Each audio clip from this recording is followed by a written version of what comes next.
I'm Grace, and I was just a quiet business consultant minding my own work when a wealthy heiress publicly slapped me at a corporate garden party.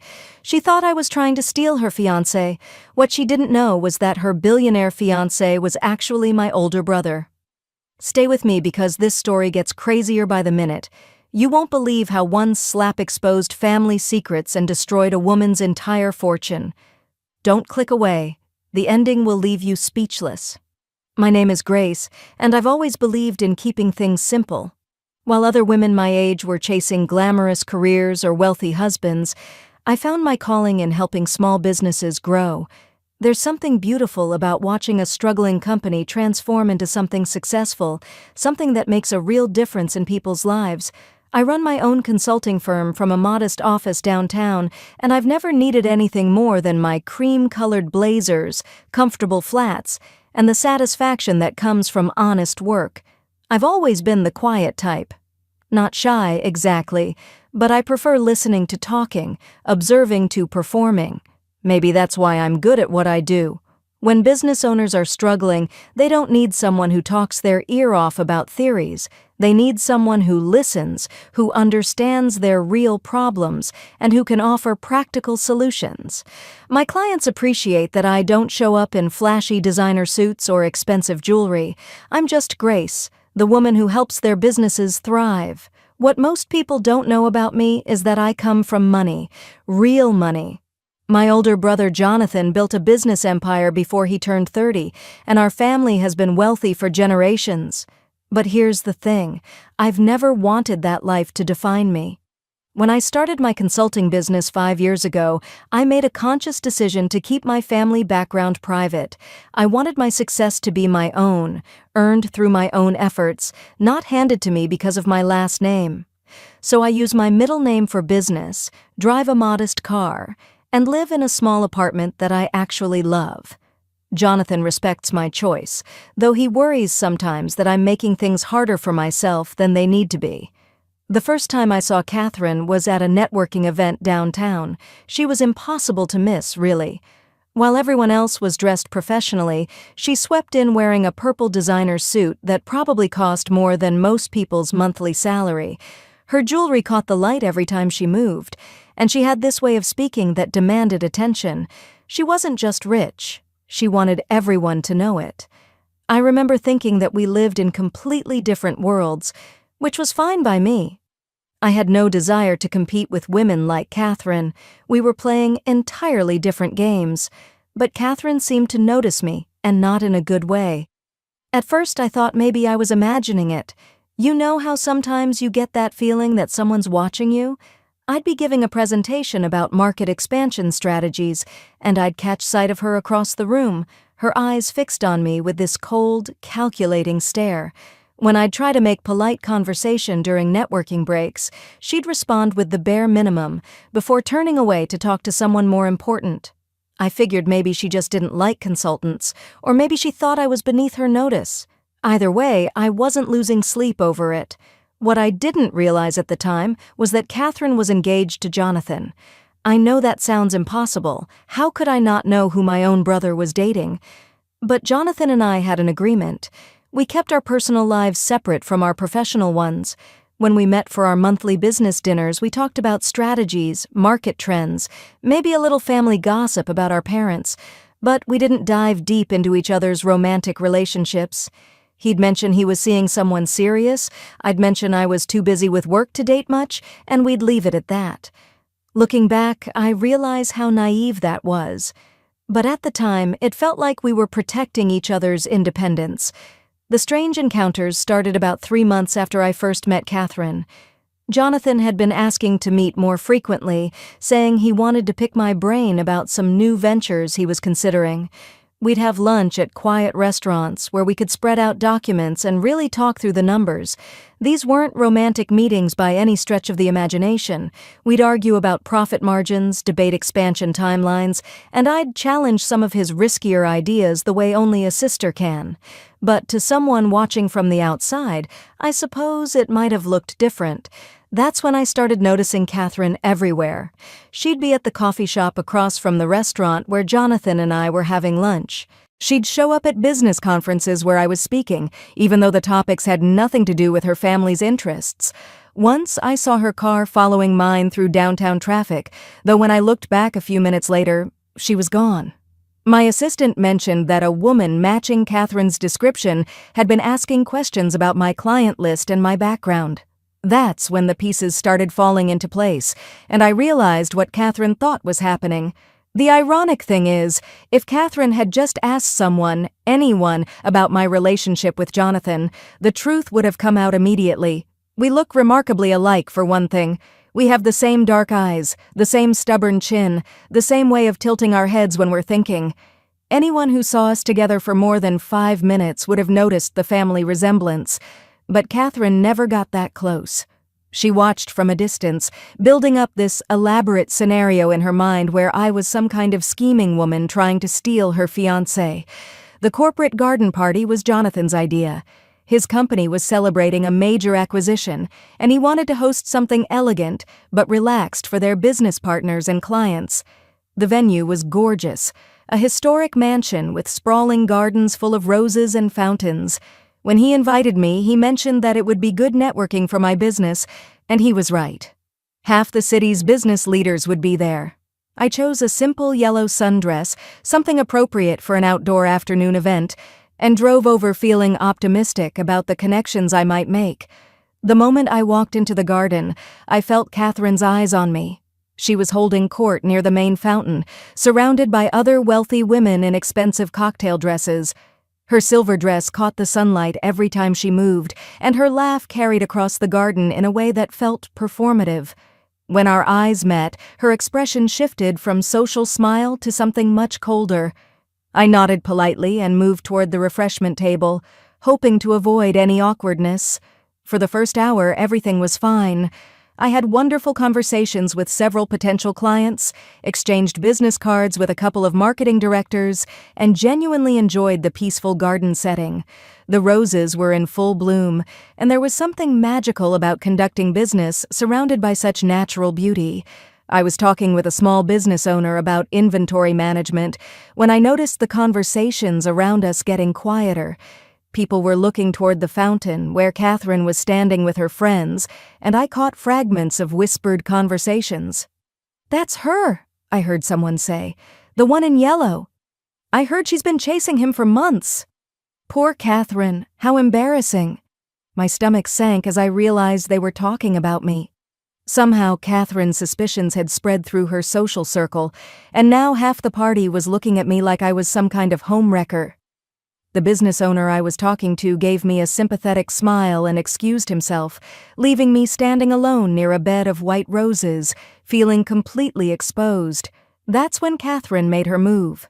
She crossed the garden with purpose, her heels clicking against the stone pathway, her silver dress flowing behind her like armor. Her friends followed at a distance, clearly anticipating a confrontation. Other party guests stopped their conversations and turned to watch, sensing that something dramatic was about to happen.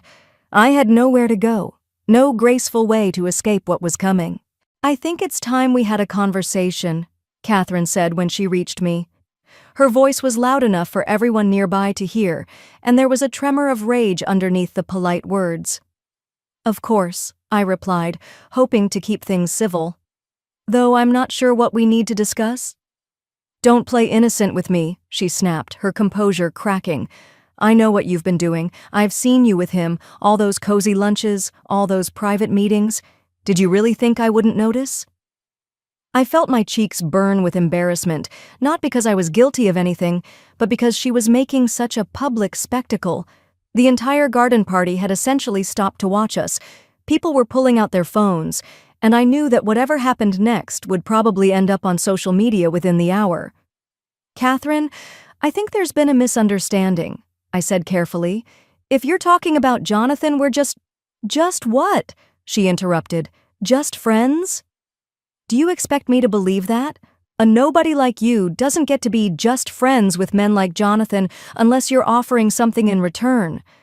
The cruelty in her voice shocked me. I'd known Catherine was privileged and maybe a little spoiled, but I hadn't expected this level of venom. She was so consumed by her suspicions that she couldn't see how inappropriate her behavior was, how many professional relationships she was damaging with this public accusation. "I understand why you might be concerned," I said, trying to de-escalate the situation, "but I can assure you that my relationship with Jonathan is completely professional. We discuss business, nothing more." "Business?" she laughed bitterly. "What business could you possibly have with him? You run some tiny consulting firm that probably barely pays your rent. He's building an empire. The only reason a man like that pays attention to a woman like you is if you're throwing yourself at him." The crowd was completely silent now, hanging on every word. I could feel their eyes on me, judging, speculating. Some of them probably believed Catherine's version of events. After all, she was rich, established, connected. I was just the quiet woman in the yellow dress who most of them had barely noticed before today. "Catherine, please," I said quietly. "This isn't the place for this conversation. If you want to discuss this privately—" "Privately?" she shrieked. "So you can spin more lies? So you can continue manipulating him behind my back? I don't think so. Everyone here deserves to know what kind of person you really are." That's when I made my mistake.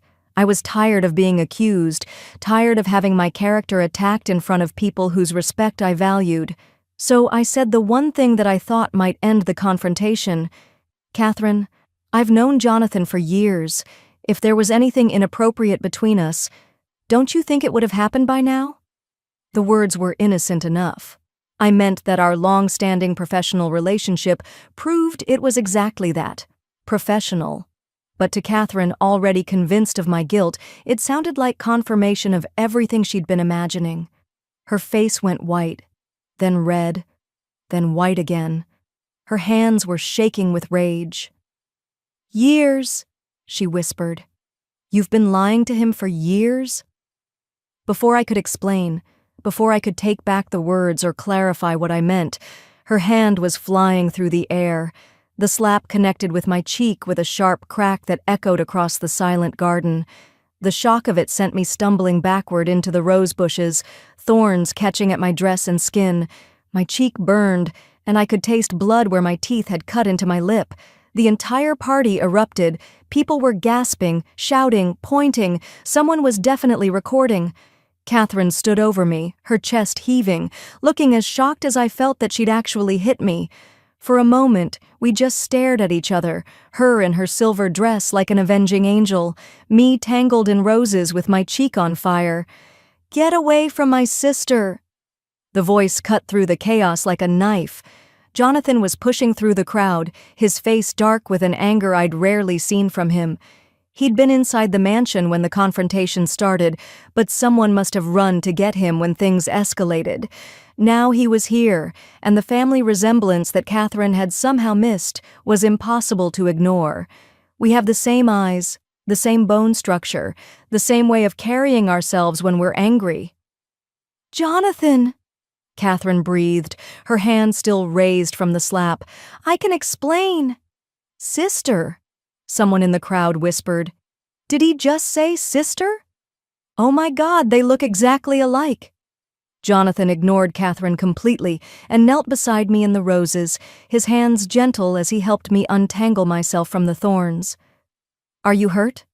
he asked quietly, his fingers barely touching the red mark on my cheek. "I'm okay," I managed, though I wasn't sure that was true. My cheek was throbbing, my dress was torn, and I could feel dozens of eyes on us, putting together the pieces of what had just happened. Jonathan helped me to my feet, then turned to face the crowd. When he spoke, his voice carried across the entire garden with the authority of a man accustomed to being heard and obeyed. "Ladies and gentlemen, I'd like you to meet my younger sister, Grace. Some of you may know her as one of the city's most successful business consultants. What you might not know is that she's also one of the kindest, most ethical people I've ever had the privilege to work with. She's helped dozens of small businesses succeed, and she's advised me on some of the most important decisions of my career." The silence was deafening. Catherine was staring at us with her mouth open, her face cycling through expressions of shock, horror, and dawning understanding. The crowd was looking back and forth between Jonathan and me, probably wondering how they'd missed something so obvious. "Catherine," Jonathan continued, his voice cold now. "I think we need to discuss the future of our engagement. Privately."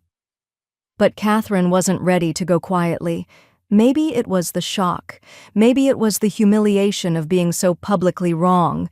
But she started talking fast, her words tumbling over each other in her desperation to explain.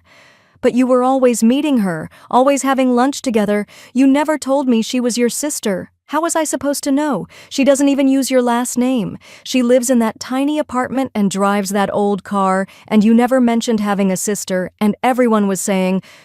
Everyone was saying what exactly? Jonathan's voice was dangerously quiet. Catherine's friends, who had been so eager to watch the confrontation, were suddenly very interested in the rose bushes. No one wanted to admit they'd been spreading gossip about me, especially now that they knew who I really was. I just... Catherine stammered, looking around for support that wasn't coming. It looked like... It looked like what, Catherine?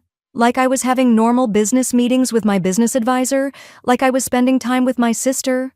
What exactly did it look like that justified you stalking her, spreading rumors about her, and now physically attacking her in front of half the business community? With every word, Catherine seemed to shrink a little more. The reality of what she'd done was sinking in, and it wasn't pretty. She'd publicly assaulted an innocent woman based on nothing more than jealousy and assumptions. She'd made a fool of herself in front of people whose opinions mattered in this city. And worst of all, she'd done it to the sister of the man she was supposed to marry. "Jonathan, please," she whispered, tears starting to fall down her cheeks. "I'm sorry. I made a mistake. I was so scared of losing you, and I wasn't thinking clearly, and No," he said simply. "You weren't thinking at all. Grace, let me take you home. We'll talk about this later, Catherine." But as Jonathan and I walked away from the garden, I knew there wouldn't be a later for him and Catherine. The engagement was over, ended by a slap that had revealed more about Catherine's character than months of dating ever had. Behind us, I could hear the buzz of conversation starting up again, phones being pulled out, the story already spreading beyond the garden party to social media and text messages. The ride to my apartment was quiet. Jonathan kept glancing over at me, checking the bruise on my cheek, asking if I needed ice or wanted to go to the hospital. But I was thinking about Catherine, about the look in her eyes when she realized what she'd done. There had been genuine shock there. Genuine horror at her own actions. She wasn't evil, just insecure and spoiled, and so terrified of losing what she had that she'd lashed out at an innocent person. Over the next few days, I watched Catherine's world fall apart with a mixture of sympathy and fascination. The video of her slapping me went viral within hours. Garden party slap was trending on social media, and everyone had an opinion about the entitled heiress who attacked an innocent businesswoman. But the social media humiliation was just the beginning. Catherine's wealthy friends, who had been so eager to gossip about me behind my back, quickly distanced themselves from her. No one wanted to be associated with someone who had shown such poor judgment, such lack of class. Her invitations to exclusive events dried up.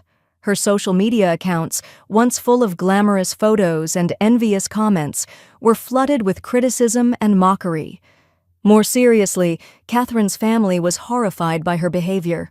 Her father, a respected businessman who had built his fortune on handshake deals and personal relationships, was appalled that his daughter had publicly assaulted someone over a misunderstanding.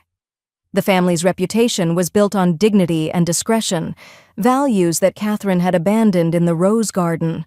Within a week, Catherine found herself cut off from the family trust fund, disowned by parents who couldn't forgive the embarrassment she'd caused. It turned out that Catherine had never actually worked a day in her life. Her luxurious lifestyle, the designer clothes, the expensive car, the downtown apartment, had all been funded by family money. Without access to the trust fund, she couldn't maintain any of it. She had to sell her jewelry to pay rent, had to move from her penthouse to a studio apartment, had to learn what it meant to live within actual means rather than unlimited family wealth. Jonathan, meanwhile, made it clear that he wanted nothing more to do with Catherine. The engagement was officially ended within 48 hours of the garden party, and he didn't hesitate to tell people exactly why when they asked. Catherine had revealed a side of herself that he found completely unacceptable: the jealousy, the stalking, the willingness to attack someone she barely knew based on nothing but suspicion. I wish I could say I felt nothing but satisfaction watching Catherine's downfall, but that wouldn't be true. Yes, she had hurt me, embarrassed me, damaged my professional reputation with people who mattered to my business. The slap itself was the least of it. It was the weeks of stalking, the rumors, the public humiliation that really stung. But watching someone lose everything, even someone who had wronged me, wasn't as satisfying as I'd expected it to be. About 3 months after the garden party, Catherine showed up at my office. I almost didn't recognize her. Gone were the designer clothes and perfect hair. She was wearing a simple white blouse and navy pants that looked like they came from a department store, and her hair was pulled back in a basic ponytail. She looked tired, older, humbled in a way that hadn't been there before. "Grace," she said quietly when my assistant showed her in, "I know I don't deserve it, but could I have 5 minutes of your time?" I almost said no. Part of me wanted to send her away, to let her live with the consequences of her actions without any forgiveness from me. But something in her voice, something in the way she held herself, made me curious about what she had to say. "I'm not here to ask for anything," she said once we were alone in my office. "I'm not here to try to fix things with Jonathan, or to ask you to put in a good word with my family or anything like that. I know I destroyed all of that myself. I'm here because I owe you an apology, a real one, and I needed to give it to you face to face." She took a shaky breath before continuing. "I was so afraid of losing Jonathan that I lost myself instead. I convinced myself that you were a threat because I couldn't believe that a man like him could love someone like me for who I really was. I thought he must be looking for someone better, someone more interesting, someone who had actually earned his attention instead of just being born into the right family. When I saw you two together, I projected all of my own insecurities onto you, and I'm so sorry for that." I listened without interrupting, watching this woman who had caused me so much pain try to make sense of her own actions. "I know saying sorry doesn't fix anything," Catherine continued. "I know it doesn't undo the embarrassment I caused you, or take back the things I said about you, or erase that moment in the garden. But I needed you to know that I understand now how wrong I was and how much damage I did to an innocent person because I was too insecure and too spoiled to handle my own fears like an adult." When she finished, we sat in silence for a moment. Outside my office window, the city hummed with its usual energy. People going about their lives, building businesses, making connections, creating value in the world. Real life, the kind of life I'd always preferred to the artificial drama of high society. "Thank you for coming," I said finally. "It means something that you took responsibility for what happened." Catherine nodded, her eyes bright with unshed tears. "I'm working now," she said suddenly. "For the first time in my life, I have a real job. I'm a receptionist at a dental office, and I'm taking night classes in business administration. I'm learning what it means to earn things instead of having them handed to me. It's harder than I thought it would be, but it's also better, somehow. More honest." After she left, I sat in my office thinking about second chances and the different ways people can change when their comfortable assumptions about the world get stripped away. Catherine had learned the hard way that jealousy and entitlement can destroy everything you think you value. But maybe in losing everything she'd never really earned, she'd found something more valuable. A chance to discover who she actually was when she wasn't playing the role of the wealthy heiress. As for me, I learned something too. Keeping family secrets, even for good reasons, can sometimes have unintended consequences. If I'd been more open about my relationship with Jonathan, if I hadn't been so determined to succeed entirely on my own merits, the whole situation might have been avoided. There's something to be said for transparency, for letting people see the full picture instead of leaving them to fill in the blanks with their own fears and assumptions. My business actually grew stronger after the garden party incident. Once people understood the real story, once they saw how I'd handled myself under pressure, and how I'd conducted myself even when being publicly attacked, my reputation was enhanced rather than damaged. Clients appreciated working with someone who had shown grace under fire, who had taken the high road even when she was being dragged through the mud. Jonathan and I are closer now than we've ever been. The forced revelation of our sibling relationship actually freed us to be more open with each other, both personally and professionally. We still have our monthly business dinners, but now we also just have dinner sometimes, as brother and sister who genuinely enjoy each other's company. And Catherine? I see her sometimes around the city, at the grocery store, at coffee shops, living the kind of ordinary life she once looked down on. She always gives me a small, sad smile when our eyes meet, and I nod back. There's no friendship there, probably never will be. But there's a mutual understanding now, a recognition that we're both different people than we were in that garden full of roses. Looking back, I sometimes wonder what would have happened if Catherine had just walked up to me at that first networking event and introduced herself properly. If she'd said, "Hi, I'm Jonathan's fiancé, and I've noticed you two spending time together. Could we grab coffee and get to know each other?" The whole mess could have been avoided with a simple conversation, a moment of vulnerability instead of months of suspicion. But maybe that's the real lesson here. Fear makes us do terrible things to each other. Fear of not being good enough, fear of losing what we love, fear of being seen as we really are. Catherine was afraid I was better than her, more deserving of Jonathan's attention. I was afraid that being known as Jonathan's sister would undermine my professional credibility. Jonathan was afraid that mixing family and business would complicate both. All of us were operating from fear, and it nearly destroyed everything. The truth is simpler and more complicated than fear makes it seem. We're all just people trying to figure out how to be happy, how to be worthy of love, how to make something meaningful with the time we have. Some of us are born into wealth, some of us build it ourselves, and some of us find richness in things that can't be measured in dollars. But we all have the same basic needs: to be seen, to be valued, to feel like we matter. Catherine's slap taught me that sometimes the most dramatic moments in our lives reveal truths we've been avoiding. In her case, it revealed that she'd never learned to value herself beyond her wealth and social position. In my case, it revealed that keeping secrets, even for good reasons, can sometimes cause more harm than the problems we're trying to avoid. But most importantly, it taught me about forgiveness, not just forgiving Catherine, but forgiving myself for the role I played in the misunderstanding, and forgiving all of us for being human beings who sometimes make terrible choices when we're scared. The garden party happened over a year ago now, and life has settled into new patterns. I still run my consulting business, still help small companies grow and thrive. Jonathan is dating again, someone he met through business who knows exactly who both of us are from day one. Catherine is apparently doing well in her new life, earning her own way for the first time and discovering strengths she never knew she had. And sometimes when I'm walking through a garden or see roses blooming in the spring, I think about that moment when everything changed. Not just the slap, but the moment after, when the truth came out and we all had to face the consequences of our assumptions and fears. It wasn't a pleasant moment, but it was an honest one, and sometimes that's exactly what we need to move forward into something better. If this story showed you why we should never let jealousy ruin our professional relationships, please hit that like button and subscribe for more incredible true stories. Comment below, have you ever been wrongly accused at work?